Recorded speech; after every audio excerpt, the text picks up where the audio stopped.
நேர்கள் அனைவருக்கும் அன்பான காலை நேர வணக்கம். நேத்ரா டிவியின் வணக்கம் நேத்ரா நிகழ்ச்சியினூடாக உங்களை சந்தித்திருக்கின்றோம். மற்றும் ஒரு திங்கட்கிழமை, இன்று ஏப்ரல் மாதம் 13ஆம் தேதி மலர்ந்திருக்கக்கூடிய இந்த பொழுது அனைவருக்கும் சிறந்த பொழுதாக அமைய வேண்டும். அனைவருக்கும் சந்தோஷமான வாழ்த்துக்களையும் நாங்கள் தெரிவித்துக் கொள்கின்றோம். நாளை புத்தாண்டு, தமிழ் சிங்கள புத்தாண்டு பிறக்கப் போகின்றது. அதாவது சித்திரை புத்தாண்டு மலரப் போகின்றது. இந்த தருணத்தில் இன்றைய நாளில் புத்தாண்டு தொடர்பிலான சிறப்பான நிகழ்ச்சியாக வணக்கம் நேத்ரா நிகழ்ச்சி உங்களோடு பயணிக்கப் போகின்றது. புத்தாண்டினுடைய சிறப்புகள் மற்றும் சித்திரை புத்தாண்டினுடைய முக்கியமாக பின்பற்ற வேண்டிய பல விடயங்கள் என்று பலவற்றையும் நாங்கள் பேசுவதற்கு தயாராக இருக்கின்றோம். அதே நேரம் இரண்டாவது மணித்தியாலத்தில் இந்த வருடத்துக்கான ராசி பலன்கள் எவ்வாறு அமையப் போகின்றன என்பதையும் நீங்கள் நிகழ்ச்சியூடாக தெரிந்து கொள்ளக்கூடியதாக இருக்கும். எனவே எதிர்பார்ப்புகள் நிறைந்திருக்கக்கூடிய மற்றும் ஒரு புதிய வருடம் தமிழ் புத்தாண்டு பிறக்கப் போகின்றது. இந்த தருணத்தில் நாங்கள் நிகழ்ச்சியினுடைய முதல் பகுதியாக ஒரு கலந்துரையாடல் பகுதியை ஆரம்பிக்கப் போகின்றோம்.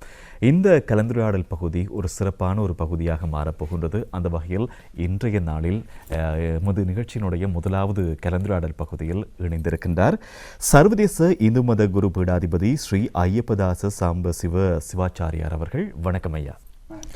நாளைய நாளில் பராபவ வருடம் பிறக்கப் போகின்றது. தமிழுக்கு 40வது வருடமாக இருக்க போன்றது. அதாவது சித்திரை புத்தாண்டு தான் சிறப்பாக கொண்டாடப்படும் தமிழ் புத்தாண்டு என்று சொல்வார்கள். தமிழ் சிங்கள புத்தாண்டு என்றெல்லாம் கொண்டாடுகின்றோம். இந்த சித்திரையினுடைய சிறப்புகள் எத்தனையோ, மாதத்தினுடைய சிறப்புகளாக இருக்கலாம். சித்திரையினுடைய ஒவ்வொரு நாட்களுமே சிறப்பு நாட்களாகத்தான் இருக்கும். இந்த நேரத்தில் முன்கூட்டிய வாழ்த்துக்களை எமது நேர்களுக்கு நாங்கள் தெரிவித்துக் கொள்கின்றோம். ஐயா, இந்த வருடம் பற்றி நாங்கள் பேசப் போகின்றோம். மலரப் போகின்ற வருடம் தொடர்பில் முதலிலே நேர்களுக்கு ஒரு ஆசி செய்தியோடு நிகழ்ச்சியை ஆரம்பிக்கலாம். ஓம் லோகவீரம் மகாபூஜ்யம் சர்வரக்ஷாகரம் விபும் பார்வதி கிருதயானந்தம் சாஸ்தாரம் பிரணமாம்யகம். சுவாமியே சரணமையப்பா. நேத்ரா தொலைக்காட்சி நேயர்கள் அனைவருக்கும் சர்வதேச இந்து மத குருபீடம் அகில இலங்கை சபரிமலை ஸ்ரீ சாஸ்தாபீடத்தின் சார்பில் நாளை மலர இருக்கின்ற சித்திரை புத்தாண்டு பராபவ என்கின்ற நாமத்தோடு இந்த புதிய வருஷம் நமக்கு மலர இருக்கின்றது. பழையன கழிதலும் புதியன புகுதலும் என்கின்ற வகையிலே கடந்த வருஷத்தில் நமக்கு ஏற்பட்ட சந்தோஷமான நிகழ்வுகளை எல்லாம் மனதிலே நிறுத்தி கசப்பான அனுபவங்களை எல்லாம் ஒரு ஓரமாக வைத்துவிட்டு புதிய ஆண்டிலே புதிய சிந்தனைகளோடு நாம் புதிய மனிதர்களாக வாழ்வதற்கு இறையருளும் குருவருளும் எல்லோருக்கும் கிடைக்க வேண்டும் என்று பிரார்த்தித்து நேத்ரா தொலைக்காட்சி நேயர்கள் அனைவருக்கும் முதல்கண் நாளை மலர இருக்கின்ற சித்திரை புத்தாண்டு நல்வாழ்த்துக்களையும் நல் ஆசிகளையும் கூறிக்கொள்வதில் மன மகிழ்வு கொள்கிறேன். ஐயா, உண்மையிலே இந்த சித்திரை புத்தாண்டு என்று நாங்கள் கூறுவோம், தமிழ் சிங்கள புத்தாண்டு என்று சொல்வோம், தமிழர் புத்தாண்டு என்று சொல்வோம். உண்மையிலேயே எது சாலை சிறந்ததாக இருக்கும் என்று நீங்கள் சொல்லுங்கள். இது பொதுவாக இது நமக்கு சித்திரை புத்தாண்டு. இந்த 12 ராசிகள், இந்த 12 மாதங்களுக்குரிய பெயர்களாக நினைத்து கொண்டார். அதே இந்த சித்திரை மாதத்திலே சூரியன் மேட ராசியிலே பிரவேசிக்கின்ற காலம். இந்த மேட ராசி முதல் கொண்டு சித்திரை, வைகாசி, ஆனி, ஆடி, ஆவணி, உருட்டாசி, ஐப்பசி, கார்த்திகை, மார்கழி, தை, மாசி, பங்குனி வரையில் கொண்டு விடுவார்கள். இது அந்த 12 ராசிகள் மேடம், இடபம், மிதுனம், கடகம், சிங்கம், கன்னி, துலாம், விருச்சிகம், தனுஷ், மகரம், கும்பம், மீனம். இந்த 12 ராசிகளுடைய பெயர்களினாலே இந்த ஒரு மாதங்கள். இந்த பொதுவாக நமக்கு இப்போ தை மாதம் என்கின்ற பொழுது அது மங்களமான காரியங்களுக்கு உத்தர அயனம், சூரியன் வருகின்ற காலம். மகர ராசியிலே சூரியன் வருகின்ற பொழுது தை மாதம், மகர சங்கரகன். இது மேட ரவி என்று சொல்லி, இந்த சூரியனுக்கு ரவி என்ற ஒரு பெயர். இந்த மேட ராசியிலே சூரியன் பிரவேசிக்கின்ற காலம் மேடரவி, அது சித்திரை மாதம்.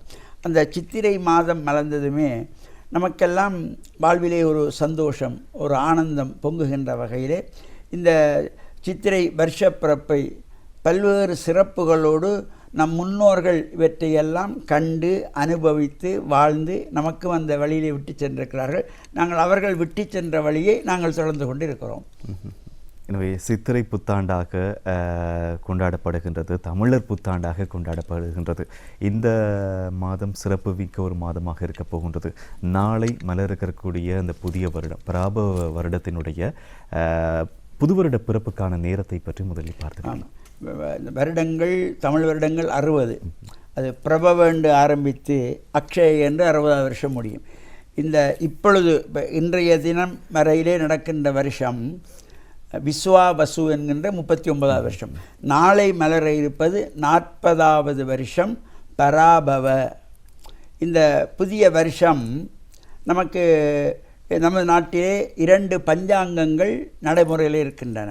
இப்போ பொதுவாக பஞ்சாங்கம் என்ற உடனே அது ஏதோ ஒரு பெரிய நமக்கு அறிய முடியாத ஒரு பெரிய புத்தகமோ அல்லது ஒரு பாரதூரமான விஷயமோ என்பதல்ல. பஞ்ச அங்கம் என்பதனை நாம் முதலில் தெரிந்து கொள்ள வேண்டும். இப்போ பஞ்சாங்கம் என்று எல்லோரும் சொல்லுகிறோம். அதை பிரிக்க வேண்டும். பஞ்ச அங்கம் 5 உறுப்புகள். எதற்கு? சோதிடத்திற்கான 5 அங்கங்கள் தான் பஞ்ச அங்கம். அது அந்த பஞ்ச அங்கம் என்னென்று கேட்டால் திதி, வாரம், கிழமை, நட்சத்திரம், யோகம், கரணம் என்கிற இந்த 5ம் சேர்ந்து தான் பஞ்ச அங்கம். அதுதான் பஞ்சாங்கம். இது சில பேர் பஞ்சாங்கம்னா அது ஏதோ பாரத போகிற மாதிரி பெரிய புத்தகங்களோ அல்லது பெரிய ஏதோ பார்க்க முடியாதோ, அறிய முடியாதோ, படிக்க முடியாதோ என்ற எண்ணங்கள் இருக்கும். திதி, வார, நட்சத்திர, யோக, கரணங்களை நமக்கு விளக்கி சொல்லுவது, அதை வைத்துத்தான் சோதிடர்கள் இந்த பலாபலங்களை பார்த்து சொல்வது. அந்த வகையில் இந்த 2 பஞ்சாங்கங்கள் நம்முடைய நாட்டிலே நடைமுறையிலே இருக்கிறது. அந்த வகையிலே வாக்கிய பஞ்சாங்கம், திருக்கணித பஞ்சாங்கம் என்று 2 பஞ்சாங்கம்.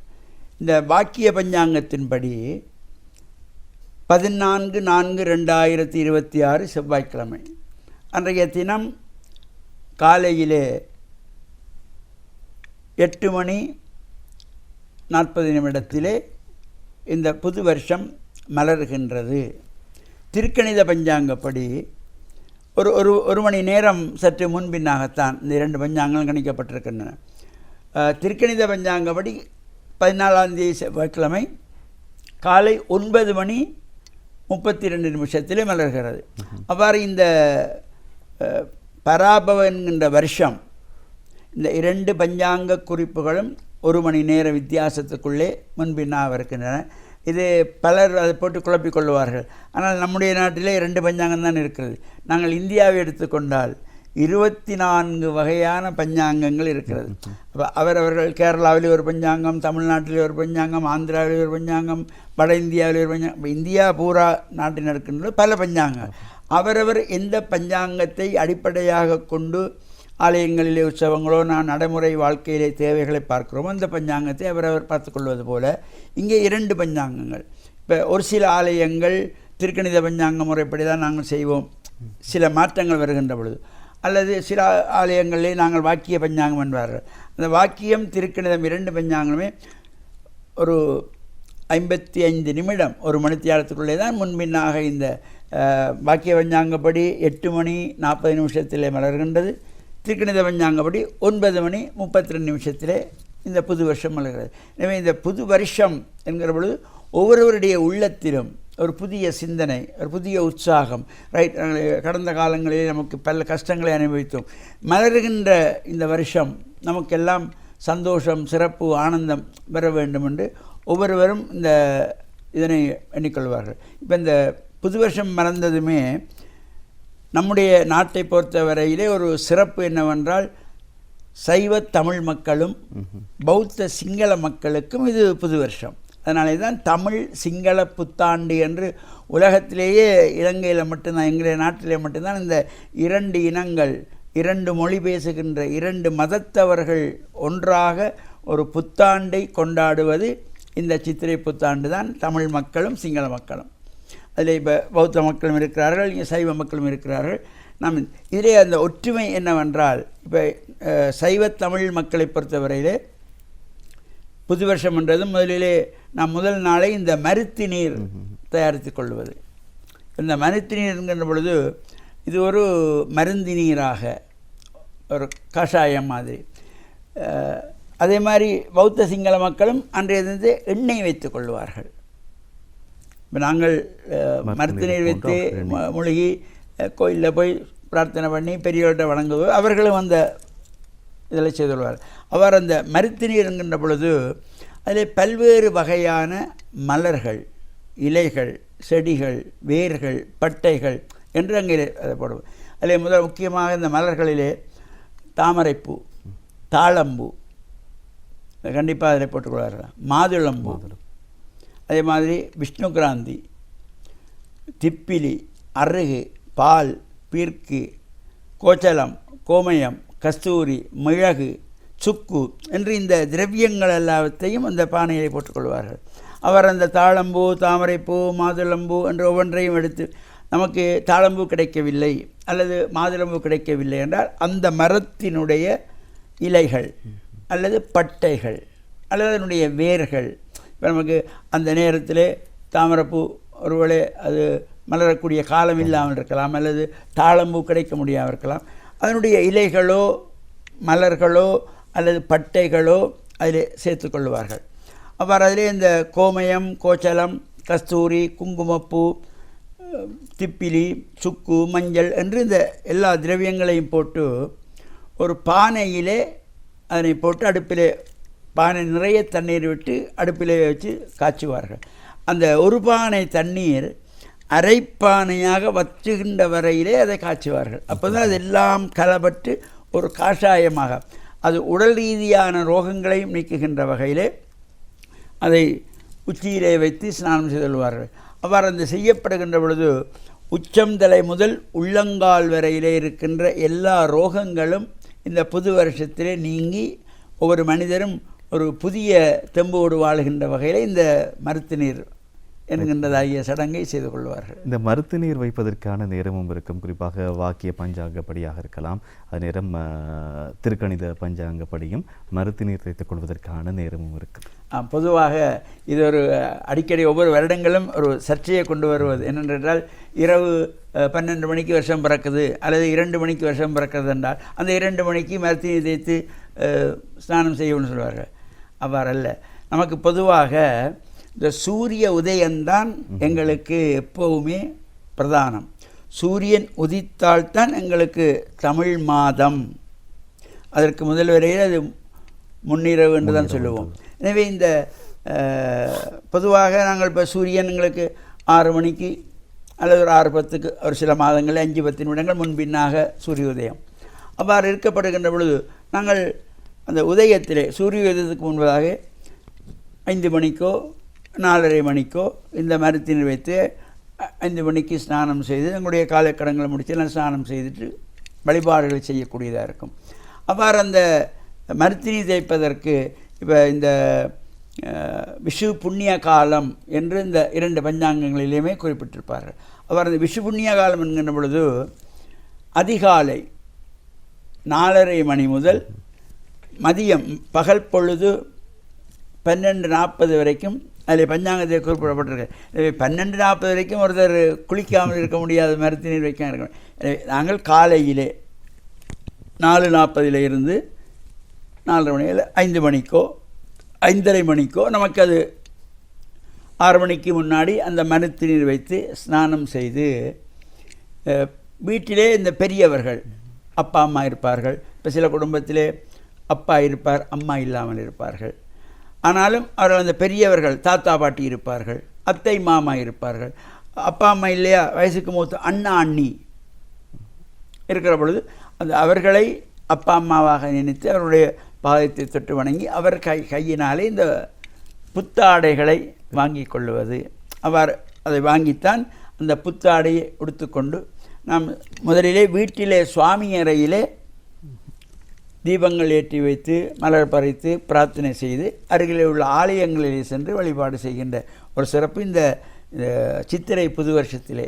அதேபோல் இப்போ நாங்கள் சைவ தமிழ் மக்கள் அவ்வாறு செய்வது போலவே பௌத்த சிங்கள மக்களும் அவர்களும் இந்த புதிய ஆடைகள் அணிந்து அவர்களுடைய அந்த பன்சாலைக்கு சென்று அங்கே வழிபாடுகள் செய்து பிரார்த்தனை செய்து அவர்கள் அந்த ரபான் என்கின்ற ஒரு வாத்தியத்தை வாசிக்கின்ற ஒரு சிறப்பெல்லாம் அங்கே சிறப்பு இருக்கக்கூடியதாக இருக்கும்.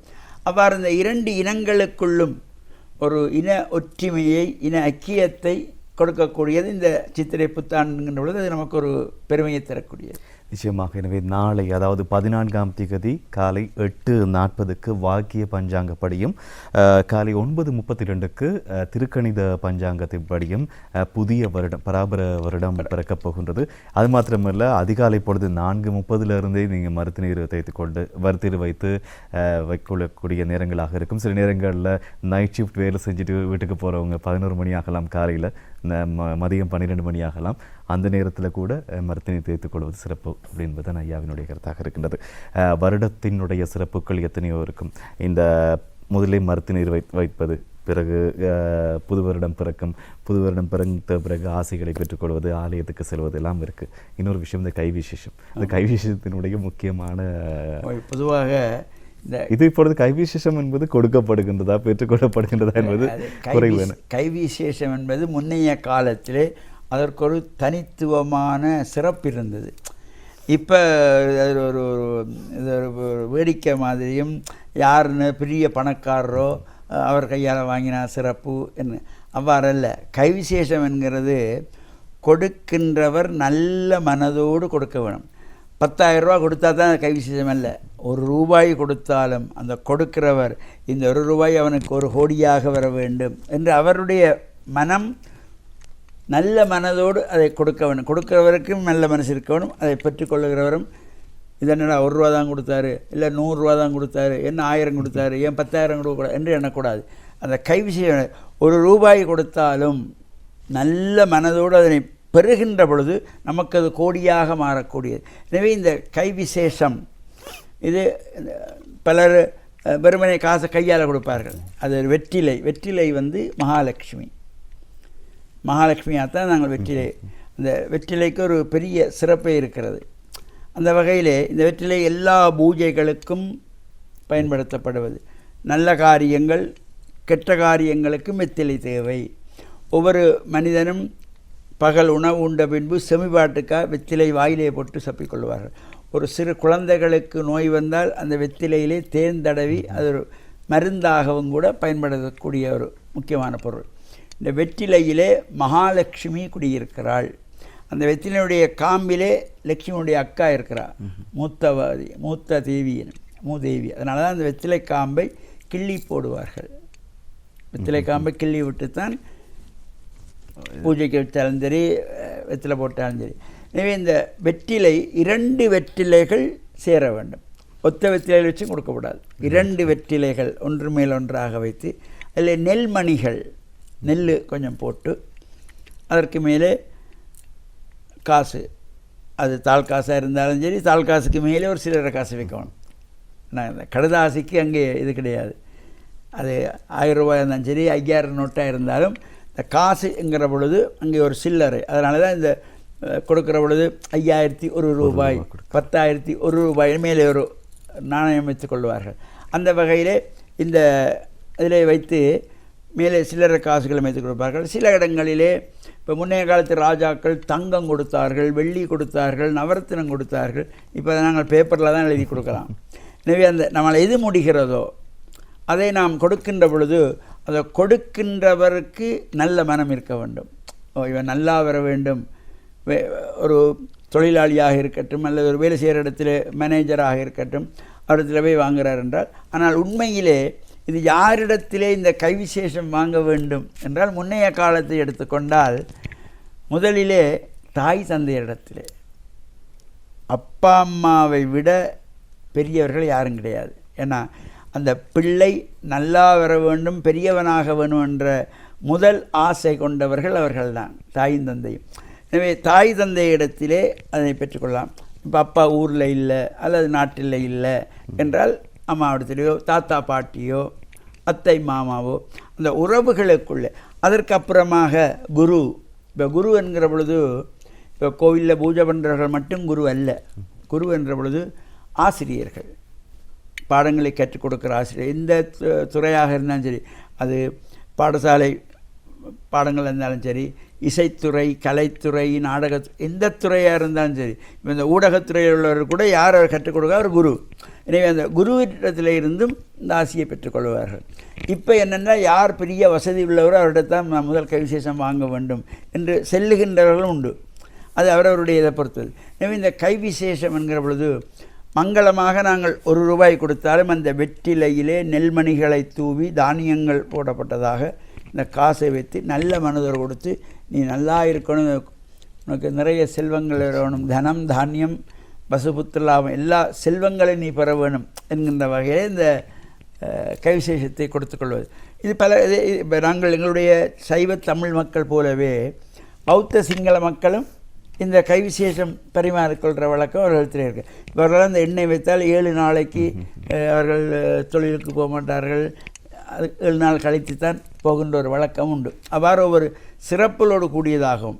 இப்போ இந்த புது வருஷத்திலே பொதுவாக இந்த ஒவ்வொரு கலர்கள் போட்டிருப்பார்கள் பஞ்சாங்கத்திலே. ஆனால் பஞ்சாங்கத்திலே போட்டிருக்கின்ற கலரை எல்லாரும் கடைப்பிடிப்பதில்லை. ஏனென்று கேட்டால் இது பலருக்கு தெரியும், பலருக்கு தெரியாது. தெரிந்தவர்களும் தெரியாதவர்கள் நடந்து கொள்வார்கள். இப்போ இம்முறை நிறம் போடப்பட்டிருக்கிறது சிகப்பு நிறம் அல்லது பட்டு வெள்ளை பட்டு கலந்ததாக சிகப்பு கரைகள். இப்போ பல பேருக்கு அந்த கலர் தான் உடுத்துகிறான்னு கேட்டால் கிடையாது, நிச்சயமாக இல்லை. எந்த வருஷமும் யாராவது லட்சத்தில் ஒருவர் அந்த அது ஏன்னு கேட்டால் இப்போ சிகப்பு உடுத்தோன்னா வீட்டில் இருக்கிற எல்லோரும் சிகப்பு, ஊரில் உள்ள எல்லோரும் சிகப்பாக உடுத்தி கொண்டிருக்க மாட்டார்கள். அவரவருக்கு பிடிச்ச சிகப்பு ஒரு அடையாளம், எங்கேயாவது ஒரு கரையிலையோ ஏதோ இடத்துல சிகப்பு வந்தாச்சு அல்லது வெள்ளை வர வேண்டும் என்கின்ற வகையில் இதில் சொல்லப்பட்டிருக்கும். அவ்வாறு அந்த சிறப்புகளோடு கூடியதாகியது இந்த புது வருஷம். இதில் கொடுக்கப்படுகின்ற பொழுது இந்த வருஷம் பூராவும் எல்லா செல்வங்களும் நிறைய வேண்டும் என்கின்ற வகையில் இது பெரியவர்கள் ஆசி வழங்குகிறது. அதாவது ஒரு வாழ்த்தினை கூறினாலும் கூட ஏன் ஒரு உணவை சமைத்து கொடுக்கும் போது மனம் திருப்தியாக இருக்க வேண்டும், சந்தோஷமாக இருக்க வேண்டும். குறைகளையும் வருத்தத்தையும் வலியையும் சுமந்து கொண்டு ஒரு உணவை கொடுக்கக்குள்ள கூட அது நஞ்சாக அல்ல, ஒரு செவிக்காத உண்டாக கூட தான் அது போகும். கண்டிப்பாக அது மாத்திரம்தான் வாழ்த்தும் கூட அப்படித்தான். எனவே இந்த வருடம் மலரப்போகின்ற புது வருடம் அனைவருடைய வாழ்விலும் செல்வம் செழிக்க வேண்டிய சுபிட்சம் நிறைந்த ஒரு வருடமாக மாற வேண்டும். புதிய வருடம் பிறக்கின்றது. இந்த ஒவ்வொரு வருடத்துக்கும் ஏதோ ஒரு சிறப்பு இருக்கும் தானே ஐயா. இப்போ விஸ்வாவசு வருடத்தை பொறுத்த மாட்டில் உலக நிறைவு என்று கூட சொல்லியிருந்தார்கள். இந்த புதிய வருடத்தின் மலரப்போகின்ற வருடத்தின் பற்றிய முக்கியமான இந்த மலர்கின்ற வருஷம் பராபவ. இது பொதுவாக இந்த எல்லோருக்குமே சிறப்புகள், செல்வங்கள், மகிழ்ச்சிகள் நிறையக்கூடியதாகவும் அனைவருடைய உள்ளத்திலும் பரந்த மனப்பாங்கு நிறைந்த எண்ணங்கள் கொண்டவர்களாக அவர்கள் இருப்பார்கள் என்கின்ற வகையில் எல்லோருடைய எண்ணங்களும் ஆசைகளுமே இதுவாக தான் இருக்கும். இப்போ எந்த வருடமாக இருந்தாலும் நமக்கு கடந்த வருஷத்தில் தான் பல கஷ்டப்படும், இனிமேல் வருகின்ற இது ஒவ்வொன்றுமே என்னென்னு கேட்டால் மனம் கொண்டது தான் மாளிகை என்பார்கள். இப்போ நாம் எதை எண்ணுகின்றோமோ, நாம் எண்ணுவது போல தான் எங்களுடைய வாழ்க்கை அமையும். உன்னுடைய எண்ணம் போல தான் உன்னுடைய வாழ்க்கை என்று சொல்வார்கள். அப்போ உன்னுடைய நினைப்பதனை முடிக்கின்றேன் என்றவர்தம் சென்னிமிசை பாதமலர் சூட்டினான் சிவபெருமான். நாம் எதை நினைக்கிறோமோ, இப்போ நாங்கள் ஒரு கோவிலுக்கு போகிற பொழுது எதை நினைத்து கொண்டு போகிறோமோ அந்த அதுவாகவே நாங்கள் மாறுவோம். இப்போ பொதுவாக நாங்கள் இந்த புது வருஷத்திலேயெல்லாம் குலதெய்வ வழிபாடு மிக முக்கியம். இப்போல்லாம் அது கொஞ்சம் சற்று மறைந்து கொண்டு போகிறது, மருவி கொண்டு போகிறது. முன்னைய காலத்தில் இந்த குலதெய்வ வழிபாடு, இப்போ எங்களுடைய அப்பாவினுடைய அப்பா அல்லது அம்மாவினுடைய அப்பா, தாத்தா பாட்டி அவருடைய அப்பா, அவர்கள் பரம்பரையாக வணங்கிய தெய்வங்கள் இருக்கும். அது பொதுவாக பைரவராக இருக்கலாம், பிள்ளையாராக இருக்கலாம், அம்பாளாக இருக்கலாம், கண்ணகியாக இருக்கலாம். ஏதோ ஒரு தெய்வங்கள் ஒரு குடும்பத்திலே ஒருவர் இருக்குது, இல்லை ஐயப்பனாக இருக்கலாம். அந்தந்த குலதெய்வங்களை வருடந்தோறும் 3 முறை குறைந்தது சென்று பிரார்த்தனை செய்யணுமா. இப்போ அது பல குடும்பங்களில் குலதெய்வம் என்றாலே என்னென்னு கேட்குறாள் வந்துடுது. காரணம் கேட்டால், ஒன்று இந்த இடப்பெயர்வு, நாட்டை விட்டு நாடு சென்றவர்களுக்கு, அங்கு பிறந்த பிள்ளைகளுக்கு குலதெய்வம் என்றாலே பலருக்கு தெரியாது. ஒரு சில பெற்றோர்கள் சொல்லிக் கொடுப்பார்கள். இவ்வாறு இந்த வருஷப்பிறப்பு, இப்போ எங்களுக்கு சித்திரை வருஷப்பிறப்பு, அதே போல் தை மாத பொங்கல், தீபாவளி, இவ்வாறு இந்த சிறப்பான நாட்கள், நவராத்திரி, கந்தசஷ்டி, இந்த ஒவ்வொரு சிறப்பு ஒவ்வொரு மாதங்களுக்கும், இந்த 12 மாதங்களுமே சிறப்பானதாகத்தான் இந்த வருஷம் அமைவது. ஒவ்வொரு வருஷமும் அவர் அந்த பிரார்த்தனைகள் செய்கின்ற பொழுது இந்த புது வருஷத்திலே எல்லாம் குலதெய்வங்களை இப்போ அம்பாள் குலதெய்வம் இருந்தால் அந்த அம்பாள்கிட்ட போயிருந்து பிரார்த்தனை செய்து பொங்கல் வைத்து அம்பாளுக்கு முதலிலே இப்போ முன்னைய காலத்து அது இப்போ பல குடும்பத்தில் இல்லை, ஒரு சில குடும்பத்திலே தான் செய்கிறார்கள்.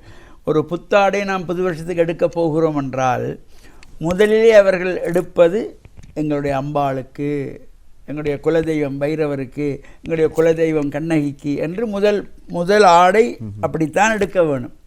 இப்போ அது பலருக்கும் அது எல்லாம் எடுத்து வீட்டில் உள்ளவர்களுக்குடைய உடுப்புகள் எல்லாம் எடுத்து கொண்டு வந்து வீட்டுக்கு வந்தது அப்புறம் தான் மறந்துட்டேன், பிள்ளையாருக்கு ஒரு பட்டு எடுக்கணும், பைரவருக்கு ஒரு பட்டு எடுக்கணும் என்று அதுக்கு பிறகு செய்வார். ஆனால் இது முதலிலேயே இந்த குலதெய்வத்துக்கு முதல் பட்டி சாத்தி பொங்கல் வைத்து வழிபாடு செய்து பூஜை செய்து அவ்வாறு செய்கின்ற ஒரு வழக்கம் முன்பு அது பரம்பரையாக இருந்தது. இப்போ உள்ள இந்த நாகரிக உலகத்தில் கொஞ்சம் அது மருவிக்கொண்டு வருகிறது. இப்போ அப்பா அம்மா விழுந்து கும்புறதுக்கே பிள்ளைகள் சற்று கூச்சப்படுகிறார்கள், அதனுடைய சிறப்பு தெரியாதனாலே. மேயவர்களுக்கு அதை சொல்ல வேணும். என்னென்னு கேட்டால் இந்த மாதா பிதா குரு தெய்வம் இதுதான் அங்கே முக்கியம். அப்போ தாய் தந்தையர் இவ்வளவு முக்கியங்கிறது இந்த பிள்ளைகளுக்கு நாம் தெரிவித்தால்தான், ஓ அப்பா இது அப்பா விழுந்து உடனே இப்போ நான் வளர்ந்துட்டேன், நான் பெரிய உத்தியோகத்தில் இருக்கிறேன், நான் போய் ஆக்களுக்குள்ளே காலில் விழுகிறேன், இதெல்லாம் கிடையாது. எத்தனை வயசு நாட்டுக்கே ராஜாவாக இருந்தாலும் தாய்க்கு பிள்ளை தான். அதை எங்களுடைய ஜனாதிபதியும் நாங்கள் பார்த்துருக்குறோம், போய் தாயினுடைய காலிலே விழுந்தவர்கள். இது என்று கேட்டால் அந்த பெற்றோர்கள் தான் உலகத்தில் அனைத்தும், அவர்கள் தான் பிள்ளைகளுக்கு. இதை எங்களுக்கு சொன்னது யார்? பிள்ளையார். ஓம்கார பிரணவத்தினுடைய பிள்ளையாரை தான் அந்த திருவிளையாடல் புராண கதையிலே மாங்கனியை கொண்டு வந்து நாரதர் கொடுக்க, பிள்ளையார் முருகனும் நானி என்று போட்டியிட உலகத்தை யார் முதல் சுற்றி வருகிறீர்களோ அவர்களுக்கு தான் கனி என்ற பொழுது முருகன் மயிலெடுத்து உலகத்தை சுத்த போக பிள்ளையார் அப்பா அம்மாவையும் சுற்றி வந்து அவர்கள் சொன்ன சபையில் உள்ளவர்கள் சொன்னார்கள் உலகம்தான் தாய் தந்தை என்று அங்கே மாங்கனியை பெற்றுள்ளார். எனவே இந்த உலகத்துக்கு தாய் தந்தை தான் உலகம், உலகம்தான் தாய் என்று சொன்னவரே பிள்ளையார் தான். எனவே நாம் இந்த இறைவனுக்கு அதனாலே தான் மாதா பிதா குரு தெய்வம் என்று தெய்வத்தை 4வது படியாக உயர்ந்து வைத்தார்கள். முதலிலே தாய். ஈன்ற பொழுதில் பெரிதுவக்கும் தன் மகனை சான்றோன் என கேட்ட தாய். அந்த தாயை விட வேறு எந்த உள்ளமும் மனசார வாழ்த்தாதான். அந்த தாய்க்கு தான் அந்த பிள்ளை நல்லா இருக்க வேணும். அதான் எவ்வளவு தான் தாய்க்கு பிள்ளை உழைச்சி கொண்டு கொடுத்தாலும் சரி, கொடுக்காட்டியும் சரி, அவன் நல்லவனாக இருந்தாலும் சரி, கெட்டவனாக இருந்தாலும் சரி, விட்டு கொடுக்க மாட்டாள் தாய்.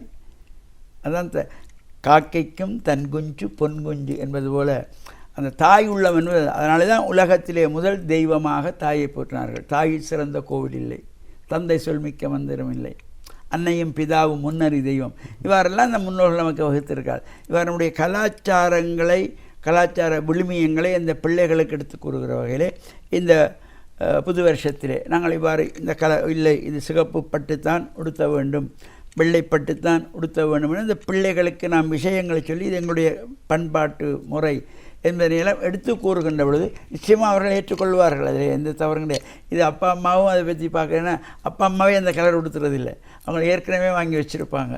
அவ்வாறு ஒரு இருப்பதனால இவ்வாறு இந்த புது வருஷம் ஒரு சந்தோஷம். அது மட்டும் இல்லாமல் இப்போ இந்த உறவுகளோடு சேர்ந்து உணவு பதார்த்தங்கள், உறவில் பக்கத்து வீடு, இப்போ முன்னைய காலத்திலெல்லாம் நாங்கள் சிறுவராக இருந்தபொழுது எங்களுக்கு நல்ல ஞாபகம், பக்கத்து வீட்டில் இருக்கிறவர்கள், அடுத்த வீட்டில், மேல் வீட்டில், கீழே இருக்கிற எல்லாற்ற வீட்டுக்கு நாங்கள் போவோம். அப்போ அவங்க ஐயா வந்திருக்கிறார், சரி ஒரு பிஸ்கெட்டும் ஒரு சோடாவையும் தருவார்கள். அவரெல்லாம் அந்த அங்கே பலகார பட்சணங்கள் வைத்து மற்றவர்களுக்கெல்லாம் கொடுத்து பகிர்ந்து உறவுகளுக்குள்ளே செய்வது மட்டுமல்ல, அயலுக்குள்ளே அடுத்த வீட்டுக்காரர், முன் வீட்டுக்காரர் என்று அவர்கள் அந்த உறவுகளோடு சேர்ந்து உறவுகளை ஒரு இரவு பாலம் மாதிரி இந்த இவ்வாறான சிறப்பு நாள் இந்த சித்திரை வருஷத்திலேயெல்லாம் கொண்டு. இப்போ இந்த சித்திரை வருஷத்தில் இன்னும் ஒரு சிறப்பு, இந்த அறுசுவை உணவு. இது இந்த சித்திரை வருஷ பிறப்பு, தீபாவளி இவ்வாறான நாட்களில் கண்டிப்பாக இதுதான் இந்த விருந்து என்று சொல்லுவது. எல்லா சுவைகளும் இருக்கும். உரைப்பு, இனிப்பு, புளிப்பு, கசப்பு, கைப்பு, துவர்ப்பு, உவர்ப்பு என்கின்ற 6 சுவையும் அங்கே வரும். அதில் முக்கியமாக நாங்கள் ஏனைய காலத்திலே சேர்த்துக்கொள்ள மாட்டோம் வேப்பம்பூ வடகம், வேப்பம்பூ பச்சடி. ஆனால் இந்த வருஷப்பிறப்பிலே கண்டிப்பாக வேப்பம்பூ வடகம், வேப்பம்பூ பச்சடி குறிப்பாக யாழ்ப்பாணம் மற்ற பகுதியில் கண்டிப்பாக இருக்கும். நிச்சயமாக. ஏன்னா அவை கண்டிப்பாக சேர்க்கப்படணும். இப்போ இங்கே உள்ளவர்கள் ஏனிடங்கள் உள்ளவர்கள் கூட அதை எடுப்பித்தாவது கண்டிப்பாக வைத்துக் கொள்வார்கள். அது கசக்கும், இருந்தாலும் வருஷப்பிறப்புக்கு கண்டிப்பாக வேப்பம்பூவிலே வடகமோ ஒரு வேப்பம்பூ பச்சடியோ அதை வைத்துக் கொள்ளுகின்ற ஒரு சிறப்போடு கூடிய இந்த விருந்தும் இந்த வருஷத்திலே இருக்கிறது. நிச்சயமாக. எனவே பராபர வருடம் பிறக்கப் போகின்றது நாளை. மீண்டும் அந்த நேரத்தை பார்க்கலாம். அதாவது வாக்கிய பஞ்சாங்கப்படி காலை 8:40க்கும் திருக்கணித பஞ்சாங்கப்படி 9:32க்கும் புதிய வருடம் பிறக்கப் போகின்றது. இந்த வருடம் பிறப்பு என்று சொல்லும்போது சித்திரை மாதம், இந்த சித்திரை மாதத்தினுடைய சிறப்புகள் ஏராளம். சித்திரை மாதத்தினை பொறுத்த மட்டில் சித்திரை மாதத்து பௌர்ணமி, சித்ரா பௌர்ணமி இவை உள்ளிட்ட பல முக்கியமான விரதங்கள் இருக்கின்றன. பொதுவாக சொல்வார்கள் இந்த பிரதோஷம், நாளை மறுதினம் பிரதோஷம் என்று நினைக்கின்றேன். புது வருடத்துக்கு மறுநாள், அடுத்த நாள் பிரதோஷம். பிரதோஷ விரதத்தை சித்திரையிலே ஆரம்பிக்கலாம் அல்லது சனி பிரதோஷ நாளிலே தான் ஆரம்பிக்க வேண்டும் என்று சொல்லுவார்களே. ஆமாம், இது பொதுவாக இந்த பிரதோஷ காலம் என்றாலே இன்னும் பலருக்கு உண்மையிலே அதனுடைய பூரணம் விளங்கியவர்கள் உண்டு, விளங்காத நிறைய பேர் இருக்கிறார்கள்.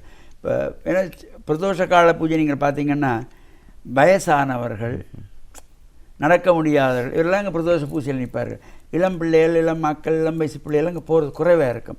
ஆனால் அதனுடைய தாற்பயம் புரியாதனாலே இந்த பிரதோஷ காலம் என்று இப்போ ஒரு முக்கியமாக சிவன் ஆலயங்களிலே இந்த பிரதோஷ காலத்திலே இந்த விரத பூஜை வழிபாடு இது இந்த பிரதோஷம் ஒரு மாதத்தில் 2 முறை வரும் பிரதோஷம்.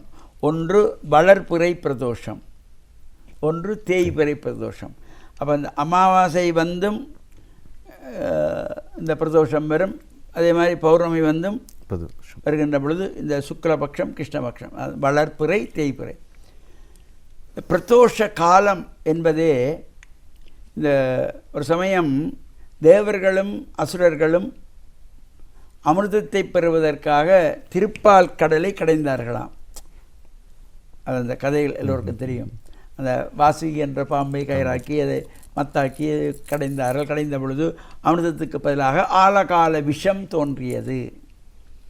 அந்த விஷம் தோன்றியதனாலே செய்வதறியாது தேவர்களும் அசுரர்களும் என்ன செய்வதுன்னு தெரியாமல் இறைவனிடத்திலே போய் சொல்லுவோம் என்று இந்த தேவர்களெல்லாம் வலது பக்கமாக ஓடி வர, அங்கே அசுரர்கள் கொண்டு இங்காலே ஆழகால விஷம் வந்திருக்கிறது, அவர்கள் இடது பக்கமாக மீண்டும் வர, மீண்டும் வலது பக்கம் வர, அங்காலே விஷம் இங்காலே விஷம், எங்கே திரும்பினாலும் விஷமாக இருக்கிறது, சிவனிடத்திலே முறையிட வேண்டும் என்று அலைந்து திரிந்தார்கள், வலது பக்கம் இடது பக்கம்.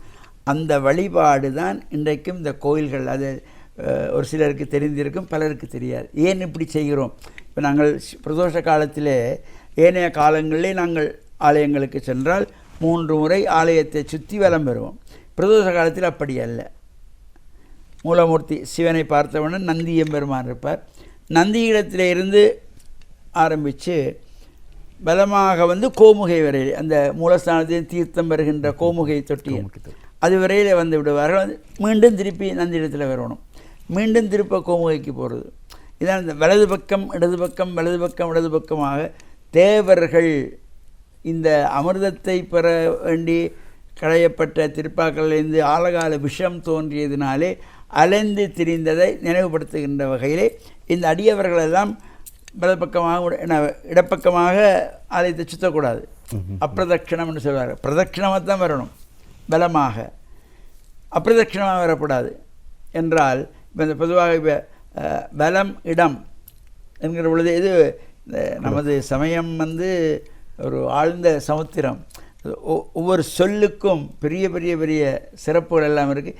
இதை இப்போ பலருக்கும் கேட்பதற்கு நேரமில்லை, அதை சொல்லுவதற்கு நேரமில்லை. ஒரு சிலருக்கு சொல்லவும் தெரியாது. என்னவென்று கேட்டால் அது அப்படித்தான் முறை என்று போகின்றவர்களும் இருக்கிறார்கள். இவன் இந்த பலமிடம் என்கிற பொழுது பொதுவாக நம்முடைய உடம்பிலே நாங்கள் இதை வலது பக்கம், இது வலது கை எண்ணுவோம், வலது காதங்கிறோம், இடது கை. இந்த இறைவன் சன்னிதானத்திலே விருப்பு வெறுப்பு, வேண்டியது வேண்டாதது இருக்கக்கூடாதான். எல்லாம் ஒன்று தான் இறைவனுக்கு. அதனாலே தான் இப்போ நாங்கள் பொதுவாக நம்முடைய உடம்பிலே இந்த வலது கைக்கு கொடுக்குற முக்கியத்துவம் நாமே இடது கைக்கு கொடுக்குறதில்லை. என்னுடைய உடம்பில் தான் இந்த 2 கையும் இருக்குது. இந்த வலது கைக்கு நாங்கள் கொடுக்குற முக்கியத்துவத்தை இடது கைக்கு கொடுக்க மாட்டோம். இப்போ பொதுவாக பாருங்கள், ஒரு கல்யாணம் இல்லை, பொண்ணு மாப்பிள்ளை மோதிரம் மாற்றணுமா, வலது கையில் கோயிலில் தெற்ப போடுறதா வலது கையில் போடுவாங்க. கோயிலை சுற்றணுமா வலது பக்கமாக வாணுவார்கள். வீட்டுக்கு வரணுமா வலது காலை எடுத்து வாணுவார்கள். சாப்பிடணுமா வலது கையால் சாப்பிடணும். எழுதுறதா வலது கையால், கொடுக்குறதா வலது கையால், வாங்குறதா வலது கையால் என்று நாங்கள் அந்த வலது கைக்கு கொடுக்குற முக்கியத்துவத்தை நாம் இடது கைக்கு கொடுப்பதில்லை. இறைவன் முன்னாலே உயர்வு தாழ்வு இருக்கப்படாது என்கிறனால் இந்த வணக்கம் என்ற ஒன்று வந்த நமஸ்காரம், அதாவது நாம் முக்கியத்துவம் கொடுக்குற வலது கரமும் ஒதுக்கி வைக்கிற இடதுகரம் சேர்ந்தால்தான் இறை வணக்கம். இறைவனுக்கு முன்னாலே உயர்வு தாழ்வு கிடையாது. இது பல ஆலயங்களே அதை பற்றி சொல்லுவது. காரணம் என்னென்றால் ஆலயத்திலே எல்லோரும் சமன். அங்கே உயர்ந்தவர், படித்தவர், படிக்காதவர், ஏழை, பணக்காரன், இந்த வசதி இது ஒரு சில இடங்களிலே கொஞ்சம் வசதி படைத்தவர் வந்தால் அவர் காலையில் குளிச்சுட்டு வந்தாரோ என்ன சாப்பிட்டு வந்தாரோ தெரியாது, அவர் கொஞ்சம் வசதியானவர்னா அவரை கூட்டினே முன்னுக்கு உட்கார வச்சுடுவோம். இந்த ஒரு வழக்கம் இருக்கிறது. இவையெல்லாம் ஆலயத்திலே இவற்றை நாம் சற்று தவிர்த்து கொள்ள வேண்டும். என்றால் இறைவனுக்கு முன்னாலே எல்லோரும் சமம். அந்த வகையில் இந்த பிரதோஷ விரதம்ங்கிறது ஒரு புனிதமானது. அந்த நேரத்திலே யாரெல்லாம் சென்று இந்த வழிபாடு செய்கின்றார்களோ எல்லா தோஷங்களும் நீங்கிவிடும் என்கிற நம்பிக்கையில் தான் இந்த பிரதோஷ காலத்திலே இந்த இவ்வாறான பூஜைகள். இது பொதுவாக வருஷம் பூரா 12 மாதங்களிலுமே ஒரு சிறப்புகள் இருக்கும். குறிப்பாக முதலிலே சிவனையும் நந்தி பகவானோடு சேர்ந்து சிவனை வணங்கிவிட்டு அதன் வழியாக வந்து செல்ல வேண்டும் சண்டேஸ்வரர் இருக்கக்கூடிய பக்கத்துக்கு. அங்கிருந்து மீண்டும் சிவனையும் நந்தியையும் தரிசித்து வணங்கிவிட்டு மீண்டும் செல்ல வேண்டும் மறுபக்கம் அந்த இது இருக்கக்கூடிய இடத்துக்கு செல்லும் கோமை இருக்கக்கூடிய இடத்துக்கு வர வேண்டும். மீண்டும் வந்து சிவனை பார்த்து விட்டு சண்டேஸ்வரர் வருகை செல்ல வேண்டும். மறுபடியும் நேராக செல்ல வேண்டும் பக்கத்துக்கு, சிவனுக்கு வராமல் மறுபடியும் சிவனுக்கு வந்து சண்டேஸ்வரருக்கும் மறுபடியும் சிவனுக்கிட்ட வர வேண்டும். இதில் அந்த முக்கியமாக அந்த 2 பக்கங்கள் தாண்டக்கூடாது என்பார்கள். அதாவது சண்டேஸ்வரர் இருக்கக்கூடிய அந்த பகுதியையும் இந்த பகுதியும் தாண்டக்கூடாது என்பார்கள். இல்லை, ஆலயத்திலேயே நாங்கள் குறுக்க போய் ஆக்கள் ஒரு நமஸ்காரம் குறுக்கால போகக்கூடாது. வணங்க ஆலயத்தில் இப்பெல்லாம் ஒரு சில இடங்களில் உள்பிரகாரத்திலே அங்கப்பிரதட்சணம் செய்கிறார்கள். உள்பிரகாரத்தில் அங்கப்பிரதட்சணம் செய்யக்கூடாது. அங்கப்பிரதட்சணம் வெளி வீதியில் தான் செய்ய வேணும். ஏன்னா உள்பிரகாரத்திலே எல்லா பக்கமும் சுவாமிகள் இருக்கும். இப்போ நாங்கள் அதை காலை நீட்டி கொண்டு போகிறோமா என்ற மாதிரி இருக்கக்கூடாது. அங்கப்பிரதட்சணம் செய்யக்கூடியவர்கள் செய்து கொள்ளலாம். வெளிப்பிரகாரத்திலே அதனை ஒரு சுவாமி போகிற பொழுதோ அல்லது ஒரு ரதம் போகிற பொழுதோ ஒரு சப்பரதம் போகிற பொழுதோ அதனை செய்து கொள்ளலாம். பெண்கள் பஞ்சாங்க நமஸ்காரம் என்று அடியளித்து கொள்வது. இப்போ ஒரு சில தாய்மார்கள் தவறாக அதனுடைய தாற்பயத்தை புரிந்தும் புரியாமல் மட்டும்தான் சொல்ல வேணும். இந்த சினிமா படங்களை திரைப்படங்களை பார்த்துவிட்டு அந்த திரைப்படத்தில் அங்கே அந்த திரைக்கதைக்காக 2 நடிகைகள் அங்கப்பிரதட்சணம் செய்தார்கள், காவடி எடுத்தார்கள், நாம் எடுக்கணும். இதெல்லாம் பெண் குலத்துக்கு கிடையவே கிடையாது. பெண்கள் அங்கப்பிரதட்சணம் பண்ண முடியாது, பெண்கள் காவடி எடுத்து ஆடக்கூடாது. காரணம் என்னென்று கேட்டால் இந்த பெண்மையை தாய்மையை பெருமைப்படுத்தியது எங்களுடைய சமயம். தாய்மைக்கு முக்கியத்துவம் கொடுத்தது, அந்த பெண்மைக்கு முக்கியத்துவம் கொடுத்தது. அதனால் இந்த பெண் தெய்வ வழிபாடுகள் எல்லாம் நிறைந்தது. இப்போ சக்தி இல்லையேல் சிவம் இல்லை, சிவம் இல்லையேல் சக்தி இல்லை. அந்த அம்பாள் வடிவத்திலே தான் இந்த சுமங்கலி பூஜைகளிலே பெண்களை அம்பாளை அணைச்சி பூஜை பண்ணுறது. அங்கே அந்த பெண்களுடைய அங்கங்கள் புனிதமானவை, அவை பூமியிலே படக்கூடாது. அதனாலே தான் அங்கப்பிரதட்சணம் பண்ணப்படாது என்றது உண்டு. அடுத்த உடல் ரீதியான ரோகங்கள் இப்போ இந்த திரைப்படங்களிலே இவ்வாறு வந்தவுடனே அதை பார்த்துவிட்டு நான் அண்மையிலே கூட நான் இந்த உலக நாடுகளுக்கு போயிட்டு வருவேன் அடிக்கடி. எனக்கு பார்த்துவிட்டு மனசுக்கு வேதனையாக இருந்தது. காரணம் அது இங்கே வழக்கம் என்று விட்டார்கள். நான் ஒன்றும் பேசவில்லை. சில நேரங்களில் பார்க்கும்போது நகைச்சுவைக்காக கூட எங்களை பற்றி அதாவது மதத்தை பற்றி பேசுவார்கள். அது பெரிதாக எடுத்துக்கொள்ளப்படுவதும் இல்லை மத்தியில். இல்லை அது காரணம்னு கேட்டால் இல்லை, இது நாங்கள் இப்போ 3 வருஷமாக எடுக்கிறோம், அதுக்கு முந்தி குறுக்களங்களுக்கு சொல்லலை, இப்போ நீங்கள் வந்து சொல்கிறீங்க பெண்கள் அங்கே பிரச்சனை பண்ண பண்ணவே படாதம்மா. இனியாவது இல்லை நான் 3 வருஷம் செய்தேன்னா இது 4ஆவது வருஷம் எடுக்கணுன்றேன். இப்போ சில இப்போ இது வந்து தெரிந்தும் தெரியாத மாதிரி இருக்கிறார்கள். அதனால் சொல்லுவார்கள், இந்த நல்ல உறக்கத்தில் இருக்கிறவனை தட்டினால் எழுப்பி விடுவான், தூங்குவது போல் நடிப்பவனை எழுப்ப முடியாது. அது மாதிரி இவர்களெல்லாம் இந்த இவ்வாறானவர்கள் செய்யக்கூடாது என்று தெரிந்த பின்பும் நாம் அதை செய்வோமா இருந்தால் அது நாம் முட்டாள். என்னால் இதை செய்யக்கூடாது. இப்போ பெண்கள் காவடி எடுக்கப்படாது. பெண்கள் கையிலே கற்பூர சட்டி எடுக்கலாம். காவடி எடுத்து ஆடுவது பெண்கள் கிடையாது. திரைப்படத்திலே ஒரு நடிகையை வைத்து செய்கிறாள் என்றக்க அதை பார்த்துவிட்டு அவர்கள் செய்கிறார்கள், நாங்களும் செய்கிறோம் என்று ஆடுவார்கள். அதேபோல் இந்த அங்க பிரசனம் இது இப்போ பொதுவாக ஒரு சில இடங்களிலே இலங்கையிலேயே ஒரு சில இடங்களில் நான் பார்த்துருக்கிறேன். அப்போ நாங்கள் சில பேருக்கு சொன்ன இவ்வாறு செய்யக்கூடாது, பெண்களுக்கு அங்க பிரதர்சனம் கிடையாது, செய்யக்கூடாதுன்னு. கொழும்பிலேயே ஒரு பிரபல்யமான கோயிலேயே செய்கிறார்கள், அது செய்யலாம் என்று சொன்னார்கள் என்று சொல்லிவிட்டு செய்கிறார்கள். அவ்வாறான தவறான விஷயங்களை நாம் செய்து கொண்டிருக்கிறோம். இவையெல்லாம் தவிர்க்கப்பட வேண்டும். என்று கேட்டால் இப்போ நாம் புது வருஷம் மலர்ந்துட்டது, சந்தோஷமாக இருக்க வேண்டும், ஆனந்தமாக இருக்க வேண்டும், பொங்கல் பொங்குகிறோம், பிரார்த்தனை செய்கிறோம், கோவிலுக்கு போகிறோம். இப்போ கோயிலுக்கு போகிறோம் என்றால் நாங்கள் கோவிலுக்கு போகிற பொழுதே நாங்கள் எப்படி போக வேணுங்கிறத முன்னோர்கள் சொல்லி வைத்திருக்கிறார்கள். நாங்கள் அதை இப்போ கடைப்பிடிக்கிறதில்லை. இப்போ எல்லாரும் தலைவிரி கோலத்தோடு கோவிலுக்கு போகிற ஒரு நாகரீகம் இப்போ புதுசாக கொஞ்சம் காலம். கோவிலுக்கு போகிறது இருந்தால் தலைவாரி பூச்சூடி எங்களுடைய கலாச்சார உடைகள். இப்போ நாங்கள் சைவ சமயத்தவர்கள் தமிழ் மக்கள் எங்களுக்கென்றொரு கலாச்சாரம் இருக்கிறது, எங்களுக்கென்றொரு பண்பாடு இருக்குது, எங்களுக்கென்றொரு கலாச்சார விழுமியங்களை நாங்கள் அடுத்த சந்ததிக்கு அதை கொண்டு செல்ல வேண்டும். இப்போ அப்பாவே சாரத்தோட கோயிலுக்கு போகிறார், இல்லை டிஷர்ட் போட்டு கலிசான போட்டு கோயிலுக்கு போகிறாருன்னா பிள்ளையும் அப்படித்தான் போகும். அப்போ அப்பா தம்பி நாங்களுடைய கோயிலுக்கு போகணும், இந்த வேட்டி இடமா தம்பிக்கு ஒரு வேட்டியை கொடுன்னு சொன்னால் ஆசையாக அவனும் கட்டக்கூடாது. இது அப்பாவே லாங்ஸை போட்டு டிஷர்ட் என்று சொன்னால் தம்பி பிள்ளையும் அதைத்தான் செய்கிறது. எனவே இந்த நம்முடைய எதிர்கால சந்ததியினருக்கு எங்களுடைய கலாச்சார விழுமியங்களை கண்டிப்பாக இந்த ஆலயங்களிலே உற்சவ காலங்களிலே குருவாக இருக்கின்றவர்களோ அல்லது அங்கு யாராவது பேசக்கூடியாக்களோ ஒரு 5-10 நிமிடங்கள் இந்த சமய விழுமியங்களை எடுத்து கூற வேணும். இப்போ கோயிலில் நாங்கள் போனோடனே சினிமா பாட்டு கச்சேரின்னா 5000 பேர் உட்கார்ந்துருக்காங்க, கோயிலில் தேவாரம் அடிக்கிறாங்க, இல்லை கதாபிரசங்கம் நடக்குதுன்னா 50 பேர் தான் உட்கார்ந்துருக்குறாங்க. இந்த நிலை மாறப்பட வேண்டும். இது கண்டிப்பாக இந்த புதிய வருஷத்தோடாது எங்களுடைய மனதிலே நல்ல எண்ணம் எங்களுக்கு வர வேண்டும். அவர் இருக்கின்ற பொழுது நிச்சயமாக இந்த வருஷ பிறப்புங்களுக்கு ஒரு சந்தோஷத்தை கொடுக்கக்கூடிய. பொதுவாக இந்த புது வருடம் அல்லது பண்டிகை காலங்களை பொறுத்த மாட்டில் ஒவ்வொரு பண்டிகை காலத்தினுடைய சிறப்பு மற்றும் எங்களுடைய பாரம்பரிய விளையாட்டுகள் உள்ளிட்ட பலவற்றை தான் நாங்கள் பேசி வரோம். ஆனால் இன்று முக்கியமாக இந்த பிரதோஷம் பற்றி நாங்கள் பேசியிருக்கின்றோம். அதை தாண்டி காவடி எடுக்கக்கூடாது, பெண்கள் அங்கு பிரதர்சனம் செய்யக்கூடாது, இவ்வாறான விடயங்களையும் பேசியிருக்கின்றோம். அடுத்தது இந்த சித்ரா பௌர்ணமி, இதனுடைய சிறப்புகள் பற்றியும் நாங்கள் பேசுவோம். பொதுவாக இந்த ஒவ்வொரு மாதங்களுமே 12 மாதங்களிலும் பௌர்ணமி வரும்.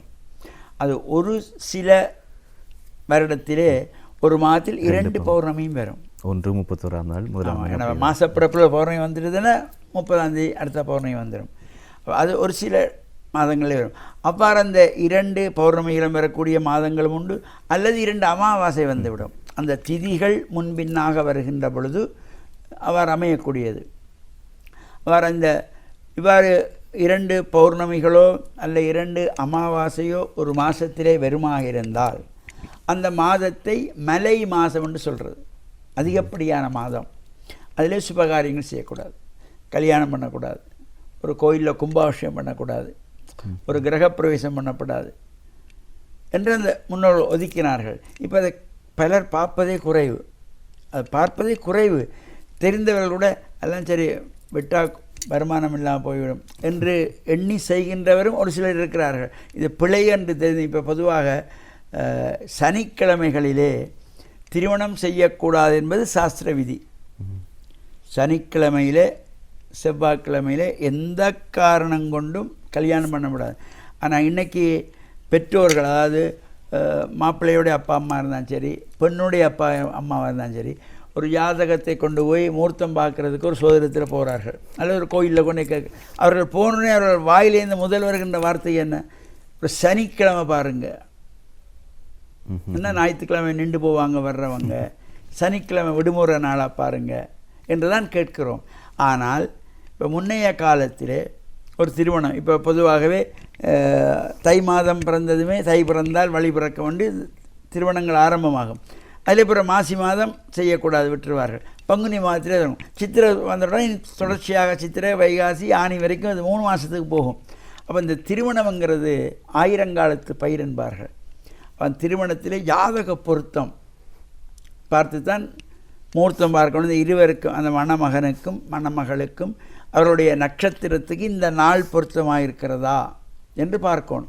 இப்போ அது பார்க்கறதில்ல. எப்போ வெளியிலிருந்து வர்றதுக்கு லீவு மாப்பிள்ளைக்கு லீவு, எப்போ மாப்பிள்ளைன்ற சித்தப்பாவுக்கு வெளியிலேருந்து வர்றதுக்கு லீவு, பொண்ணுடைய மாமாவுக்கு எப்போ லீவு, அந்த லீவு நாளாக பார்த்து ஒரு கல்யாணத்தை வையுங்கோ என்றால் சனி ஞாயிறு தான் லீவ் என்ற உடனே ஹோட்டல் கிடைக்கக்கூடிய ஒரு இடம் கிடைக்கக்கூடிய ஒரு இந்த திருமணங்களை இப்போ பலரும் இப்போ ஹோட்டல் வழியே தான் செய்கிறார்கள். ஆனால் உண்மையிலே இந்த திருமணம் என்பது வீட்டிலே தான் அந்த காலத்திலே வீட்டிலே தான் திருமணங்கள். அதுக்கப்புறம் அப்போ வீடு வசதி இல்லையா, கோயிலில் செய்வார்கள். இப்போ இந்த திருமணம்ங்கிறது அது ஒரு ஒரு ஒரு இது மாதிரி ஆகிவிட்டது, ஏதோ ஒரு களியாட்ட விழா மாதிரி வந்துவிட்டது. இப்போ திருமண பந்தத்திலே அந்த வீட்டிலே அந்த கிரியைகளை செய்து அந்த மணமக்களை ஆசீர்வாதம் பண்ணி பெரியவர்களெல்லாம் வந்து வாழ்த்து செய்கின்ற பொழுது அது அந்த வீட்டுக்கும் ஒரு சிறப்பை தந்தது. இப்போ பாருங்கள், இப்போ ஒரு கல்யாணோட இருக்கட்டும் அல்லது ஒரு கிரகப்பிரவேசமாக இருக்கட்டும், இந்த முந்தைய காலத்திலே விருந்தோம்பலுங்கிறது இப்போ நாங்கள் இந்த வருஷ பிறப்பிலேயே விருந்து கொடுக்குறதுங்கிற முக்கியம். வருஷம் முழுக்க விருந்து கொடுக்கணும். இந்த விருந்தோம்பலை இப்போ நான் பல இடங்களிலே பார்த்து விட்டு சொல்லுவது, இப்போ என்னால் அவரவர் சாப்பாட்டுக்கு போனால் அவரவர் சாப்பாட்டு தட்டை கையில் வச்சுக்கொண்டு வரிசையில் நின்று அந்த பிச்சைக்காரன் பிச்சைக்கு நின்ற மாதிரி அப்பப்போ போட்டுட்டு வந்து உட்காந்து அப்புறம் எச்சி கையோட ரெண்டாம் தரம் எடுக்கிறதுக்கு போகிறார்கள். இதை பார்க்குற பொழுது எவ்வளவு பெரியவராக இருந்தாலும் அங்கே அவரவர் போய் அதுக்கு பேர் மொபைல் சர்வீஸ்ன்னுவாங்க, ஏதோ செல் சர்வீஸுங்கிறாங்க, மொபைங்கிறாங்க. அவரவர்களை இதுக்கு பேர் விருந்தல்ல. விருந்தென்பது நிலத்தில் உட்கார்ந்து சம்மணி கட்டி வாழையில போட்டு பரிமாற வேணும். உனக்கு என்ன வேணும், பாயசம் விடவா, சாம்பார் விடவா, இது உனக்கு என்ன விருப்பமோ எடுத்து சாப்பிட்டு போய்கிட்டே இருக்க வேண்டியது. அங்கே யாருக்கும் இதுக்கு பெயர் விருந்தல்ல. இது உண்மையாக அடுத்த சந்ததியாவது திருந்த வேணும் என்றால் இப்போ பல இடங்களிலேயும் விருந்துகள் கூட அப்போ எங்களுடைய கலாச்சாரத்தை நாங்கள் கொஞ்சம் கொஞ்சம் கொஞ்சம் குறைச்சி கொண்டே போகிறோம், மருவி கொண்டு போகிறது. இப்போ கோயிலுக்கு போகிறோன்னா தலை விரிச்சிட்டு தான் எல்லோரும், கல்யாணமானவங்களும் தலை விரிச்சிட்டு போகிறாங்க, ஆகாதவங்களும் தலை விரிச்சிட்டு தான் போகிறாங்க. இப்போ சின்ன பிள்ளைகளும் தலைவிரி கோலம். இப்போ தலைவிரி கோலம்ங்கிறது அபசகுணம் என்று சொல்லப்படுது. தரித்திரம், வீட்டுக்கு தரித்திரம், வீட்டிலேயே தலை விரிச்சு கொண்டிருக்கப்படான்னு சொல்லுவார்கள். தலைவிரி கோலத்துடன் நின்றதுனால தான் ராமாயணத்தில் வரும் தசரத சக்கரவர்த்தி மாண்டது காரணம் கைகேயி தலைவிரி கோலத்தோடு நின்றதுனால.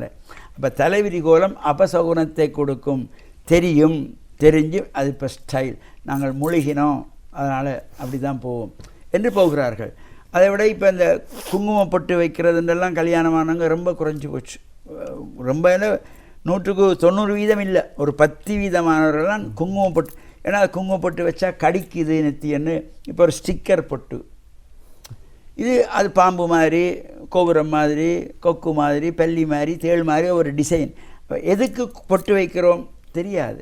எங்களுடைய சமயத்தில் ஏன் பொட்டு வைக்க சொன்னாங்க, இந்த இடம் 2 புருவங்களுக்கு நடுவில் புருவோர் மத்தியே இந்த பிறராலே வசீகரம் பண்ணக்கூடிய இடம் இந்த இடம். இது லேசான இடம், எவராலும் வசீகரம் பண்ண முடியும். இப்போ நான் ஒரு 2 நிமிஷம் நீங்கள் என்னோட பேசிக்கொண்டிருந்தீங்கன்னா நான் உங்களை எந்த பக்கத்துக்கு எடுத்துருவேன். அந்த இடத்தையே பார்த்தாலும் இந்த இடம் அவ்வளோ, அதனால தான் அந்த இடத்தை மறைப்பதற்காக முன்னோர்கள் அதில் பெரிதாக குங்குமத்தை வைத்தார்கள். இப்போ அது ஸ்டிக்கர் போட்டு எடுக்கிறது, அப்புறம் கொண்டே கண்ணாடியில் ஒட்டுறது, அப்புறம் மோச கழிட்டு அடுத்த நாள் அதையே ஒட்டிட்டு போகிறது. அப்போ எங்களுடைய கலாச்சாரங்கள் இவையெல்லாம் குறைந்து கொண்டு போகின்றன. இப்போ இவற்றை நாங்கள் புது வருஷம் வந்ததும் ஒரு எங்கள் கலாச்சாரம், எங்களுடைய பிள்ளைகள், அடுத்த பிள்ளைகளுக்கு இப்போ சின்ன பிள்ளைகள்லாம் பட்டு பாவாடை கொடுத்து தலைவாரி பின்னி கட்டி கொண்டு அந்த கோயிலில் நின்றால் அந்த பிள்ளைகளை பார்க்க லக்ஷ்மி கடாட்சமாக இருக்கும். இப்போ அறகுறை உடுப்புகள், கையில் அங்கே ஒரு ஓட்டை இங்கே ஒரு ஓட்டை, அப்படியே அந்த நாகரிகம் என்ற போர்வையிலே இப்போ உடைகளும் மாறிவிட்டது. எங்களுடைய கலாச்சாரங்களை நாங்கள் பாதுகாக்கணும். இந்த பண்டிகை காலங்களிலாவது இந்த பிள்ளைகளை இவ்வாறு தான் கோயிலுக்கு வர வேணும். எங்களுடைய கலாச்சார உடை, அப்பா வேட்டி சால்வை அணிஞ்சிடணும், அம்மா பட்டு சாரி கட்டி வரணும், அக்கா தாவணி போட்டு கொண்டு வரணும், சின்ன பிள்ளை பட்டு பாட வரணும். அந்த இப்போ நாங்கள் புது உடுப்பண்ணு எடுக்கிறவளது கூட அப்படி எடுக்கிறதும் கிடையாது தானே, நாகரிக உடையில் தான் அப்பா அம்மா வாங்கி கொடுக்குறது நாங்களும். அதனால் இந்த இவையெல்லாம் கொஞ்சம் திருந்தினால் நம்முடைய இந்த புது வருஷத்தினுடைய சிறப்புகளும் நமக்கு கிடைக்கக்கூடியதாக இருக்கும். இப்போ நீங்கள் முதல்ல குறிப்பிட்டது போல் இந்த புது வருஷத்தில் வீர விளையாட்டுகள் எல்லாம் செய்து கொள்வார்கள். இப்போ முன்னைய காலத்தில் அது இப்போ எல்லாம் அதுவும் குறைஞ்சி கொண்டு போயிட்டு இன்னும் ஊரில் இருக்குது. இப்போ பட்ட திருவிழா மட்டும்தான் இருக்குது. ஆமாம், அதுவும் இப்போ முந்தியெல்லாம் இந்த போர்த்தேங்காய் அடிப்பார்கள். போர்த்தேங்காய் அடிக்கிறது, மணல் மூடை கட்டி அடிபட்டு விளையாடுறது, ஊஞ்சல் ஆடுறது, ஒரு உட்கார வைத்து இந்த ஊஞ்சல் ஆட்டுவார்கள். அடுத்தது மருதனோட்டம், சைக்கிள் ஓடுறது. இப்போ அதே மாதிரி இப்போ பௌத்த மக்களும் சிங்கள மக்கள்லேயும் அந்த இவையெல்லாம் இருக்கிறது. அந்த எல்லோரும் உட்காந்து ரபான் வாசிக்கிறது, கூட்டு சோறு எடுத்து எல்லாருக்கும் கொடுப்பது, பால் சோறு கொடுக்கறது என்கின்ற சிறப்பு. இந்த 2 மதங்களுக்குள்ளேயும் இந்த புது வருஷத்தை பொறுத்தவரையிலே ஒரு ஒற்றுமை, அது ஒரு சிறப்பு. எங்கள் நாட்டுக்கு மட்டும்தான் அது உண்டு, மற்ற நாடுகள் அப்படி இல்லை. அது எங்கள் நாட்டுக்கு மட்டும் ஒரு சிறப்பு. ஆனால் இந்த புது வருஷத்திலே நாங்கள் இவ்வாறு சமய விழுமியங்களை அறிகின்ற வகையிலும் இப்போ பாருங்கள், இப்போ தை மாதம் பிறந்தது என்றால் பங்குனி மாதம் வரையும் இந்த ஒரு வருஷம், அடுத்தது சித்திரை ஆரம்பிச்சிடும், பிறகு சித்திரையிலேருந்து பங்குனி வரைக்கும். அப்போ இந்த 12 மாதங்களுமே ஒவ்வொரு சிறப்பு. இப்போ தை மாதத்திலே தைப்பூசம், அந்த தைப்பூசம் பௌர்ணமியோடு வரும். மாசி மாதத்திலே மாக நட்சத்திரம், மாசி மகம் பூரணியோடு வரும். பங்குனி மாதத்திலே உத்திர நட்சத்திரம் பூரணியோடு வரும். இப்போ இந்த பௌர்ணமியோடு சேர்ந்து ஒரு மாதங்களின் சிறப்பு. அதேபோல் ஒவ்வொரு மாதங்களுக்கு ஒரு நட்சத்திரங்களுக்கு சிறப்பு இருக்குது. இப்போ சித்திரையில் சித்திரை என்றது இந்த சித்திரகுப்தர் நாயனார் கதை படிப்பார்கள். சித்திரை கஞ்சி வாங்குவது என்ன காரணம் கேட்டால், இந்த ஒவ்வொரு மனிதனுடைய ஆயுளையும் கணக்கு போட்டு அவரவர் செய்த பாவங்களுக்கு ஏற்ப அங்கே கணக்கெழுதி வைப்பார் சித்திரபுத்திர நாயனார்.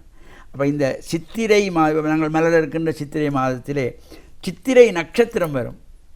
சித்திரை இப்போ நேற்றைய தினம் நாங்கள் பொதுவாக அந்த ஒரு சிறப்புகளோடு வருகிற பொழுது எங்களுக்கு இந்த மாதத்திலே, அதாவது பங்குனி மாதத்திலே உத்தர நட்சத்திரம் வந்தது. பங்குனி உத்தரம் என்று வந்தது. அப்போ உத்தரம் போனால் அத்தம் சித்திரை, அடுத்த 2 நாளில் சித்திரை வந்தனால் இனி அந்த 27 நாளில் அந்த சித்திரை வரும். அப்போ சித்திரை 27 நட்சத்திரங்கள் அஸ்வினி, பரணி, கார்த்திகை, ரோகிணி, மிருகசீரிஷம், திருவாதிரை, புனர்பூசம், பூசம், ஆயில்யம், மகம், பூரம், உத்தரம், அத்தம், சித்திரை, சுவாதி, விசாகம், அனிஷம், கேட்டை, மூலம், பூராடம், உத்தராடம், திருவோணம், அவிட்டம், சதயம், பூரட்டாதி, உத்திரட்டாதி, ரேவதி. இந்த 27 நட்சத்திரங்களுக்குள்ளே இந்த சித்திரை மாதத்திலே வருகின்ற சித்திரை நட்சத்திரம் அது கூடுதலாக பௌர்ணமியோடு சேர்ந்து வரும். கூடுதலாகவே சித்திரை மாதம், வைகாசி மாதம் அப்படித்தான், அந்த பௌர்ணமியோடு சேர்ந்து வைகாசி, விசாகம், அந்த மாதங்களுக்கு ஒரு சிறப்பு. இப்போ பங்குனி மாதத்திலே பங்குனி உத்தரத்தோடு பௌர்ணமி வந்துரு.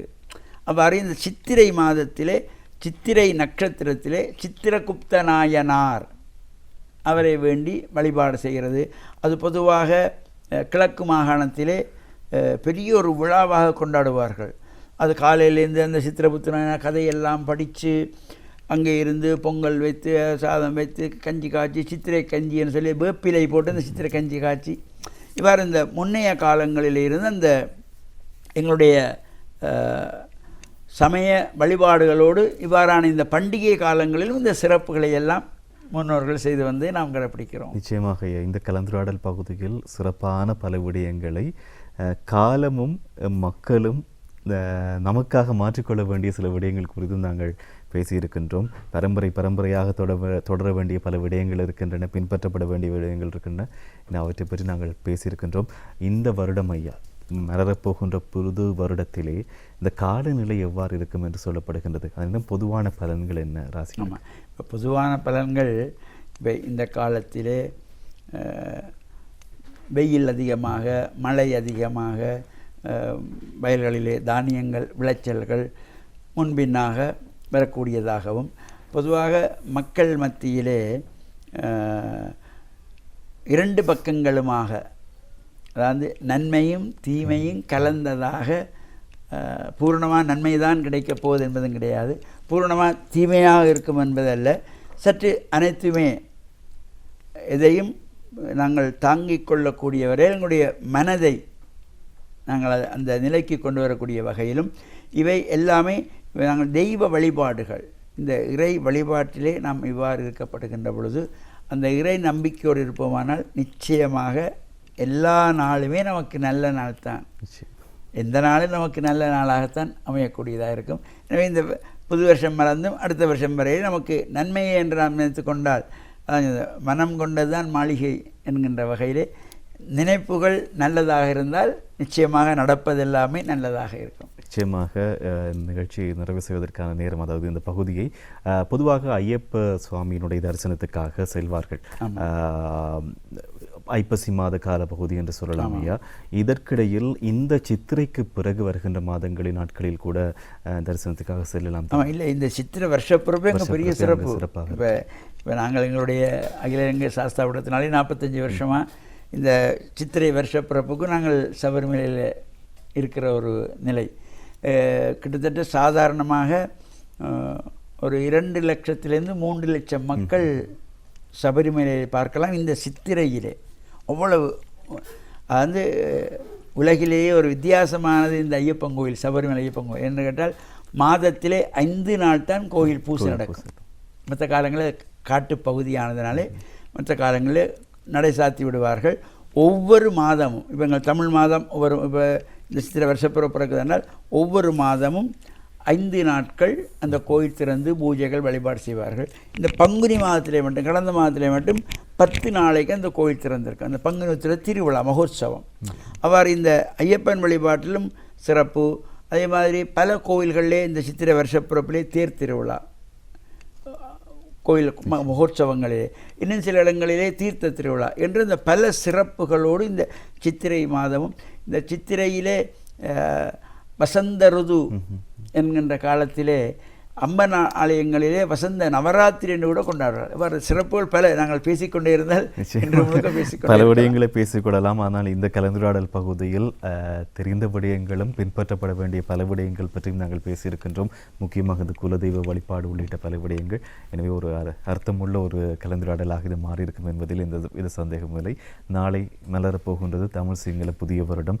வாழ்த்துக்களை தெரிவித்துக் கொள்கின்றோம். எனவே இந்த முதல் கலந்துரையாடல் பகுதியில் நம்மோடு இணைந்திருந்தார் சர்வதேச இந்து மத குரு பீடாதிபதி ஸ்ரீ ஐயப்பதாச சாம்ப சிவசிவாச்சாரியார் அவர்கள். நன்றி ஐயா. நன்றி. நேத்ரா தொலைக்காட்சி நேயர்கள் அனைவருக்கும் சர்வதேச இந்து மத குருபீடத்தின் சார்பில் இனிய சித்திரை புத்தாண்டு நல்வாழ்த்துக்களையும் நல்லாசிகளையும் கூறிக்கொள்வதில் மன மகிழ்வு கொள்கிறோம். வணக்கம். தொடர்ச்சியாக நேத்ரா டிவியின் வணக்கம் நேத்ரா நிகழ்ச்சியோடாக இணைந்திருங்கள். அடுத்த பகுதியில் நிரூபிதா இணைந்திருப்பார் மற்றும் ஒரு சிறப்பான பகுதி உங்களுக்காக காத்திருக்கின்றது.